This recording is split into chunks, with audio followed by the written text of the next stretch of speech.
sa akin kung bakit nakaburo si nanay, ha? Bakit ka ba naniniwala dun, ha? Ang totoo mong nanay, busy. Di ba sinabi ko na to sa'yo? Pero tay! Wala nang pero. Huwag mo akong hintayin magalit, Scarlett. Di mo magugustuhan.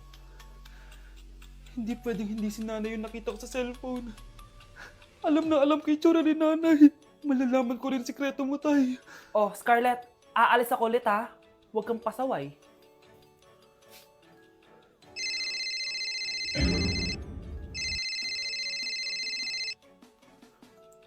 Nasa yung cellphone ko?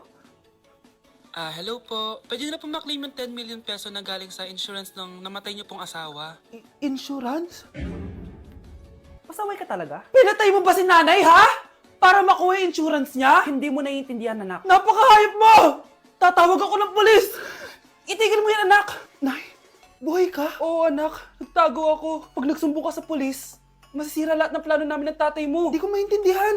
Ano nangyayari? Pinatay ko ang kakambal ng nanay mo. Para maniwala sila na siya talaga ang namatay.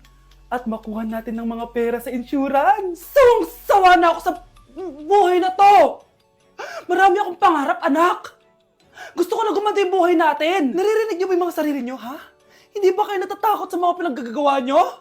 Kung yayaman tayo sa maling paraan at sa paraan na magtatago ka sa pulis, Nay, itigil niyo na to, please! Please lang!